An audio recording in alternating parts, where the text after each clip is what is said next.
Hi, I'm Alistair from Airfleet, and this is 5 reasons that marketers should care about information architecture. First, I'm going to define information architecture. It's really just a plan that lists all of the pages and page types you need on your website in order to do the things you need your website to do: communicate about your brand or your offering, sell things, collect leads, and it's how those pages are then organized into a structure which makes sense both to you and to the people visiting the site. So why would you go through this process? You can't just make a sitemap. And information architecture is a lot more than a sitemap. That's something it's important to understand. So reason 1 is so that you don't forget pages. That might sound obvious to the point of silliness. Who forgets pages while they're building a website? But anyone who's built a bunch of websites in their lives, either for a client or as the client, will remember times where you're right at the end of the build and you realize we have forgotten completely to cater for this page, because it's like having furniture in your house. You forget that it's there. If you move that coffee table, you suddenly find you are knocking your shins on it every evening because you forgot that it existed and you just walked around it. So information architecture is a way to make sure, if not 100%, at least 99.999% sure, that you include every single page type or page template, whatever you want to refer to them as, in your build, and you don't get to 3 days before launch and realize we don't have a terms and conditions. The second reason you need information architecture when you're building your site is the principle of measure twice, cut once. If you plan properly, you save yourself, your development team, your service providers, your marketing team, everyone involved in the build. You save them time, you save them money, you save them stress. It's so tempting to build seat of pants, work it out as you go along. You know your brand really well, your development partner knows how to develop really well. Let's have a conversation and see how it develops. No, it never develops in the best possible way when you do that, because every single change costs you stress and your development agency time and confusion. So measure twice, cut once. The third reason you need information architecture when you're rebuilding your website is that it forces you as a marketer to think about your content early on in the process. For many marketers, that slog of getting the actual content together for the pages, all the internal debates, all the rounds of review, all the haggling and wrangling back and forth about how exactly you describe what you do to the world, what the messaging is, which personas you're appealing to.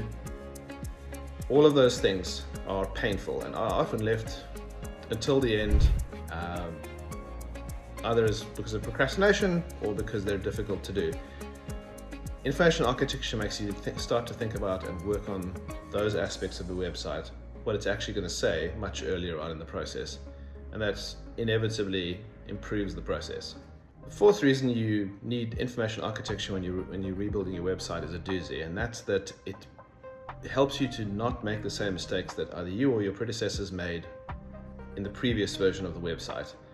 And those are mistakes which will naturally come out of organically updating the current structure of the site, or unconsciously following the existing structure of the site and adapting it. The analogy I always use is if you were to alter your house, if you want to renovate your house, your home, your apartment substantially, not just retile the kitchen, but actually change the structure, put in or take out walls, etc., you would get an architect involved, or you should get an architect involved, because you cannot look objectively at your own apartment or your own house, and it's very difficult for a marketer who's been working with a website or with a brand for years, or alternatively has just joined, to really deeply internalize what's working and what's not, what makes sense still makes sense, what doesn't make sense anymore. It really is building a house or rebuilding a house or renovating substantially a house without architectural plans. And when you do that, you get what we've all experienced, which is a house where there's 3 different steps that you need to be careful of when you move between the lounge and the bedroom and the bathroom, that if you don't know that they're there, you fall on your face. And the ceilings are all of different heights. And, you know, these are often nice houses to live in, but you really wouldn't use them as a hotel. You know, all of the watch your step signs might get in the way. And what you don't want in your beautiful brand new website is a watch your step sign. The fifth reason you need an information architecture when you're rebuilding your website is that it gives your whole team, your whole combined team or teams, a shared plan, which seems obvious, and isn't that just the sitemap again? But it really isn't. A list of the sections of a site, it doesn't really tell you what page templates are needed within those sections. Also, those sitemaps often come from the development team because they're based on URLs, and the designers design pages based on how they understand that structure. The developers develop based on how they understand that structure. There's a lot of ambiguity in a sitemap if you really look at it.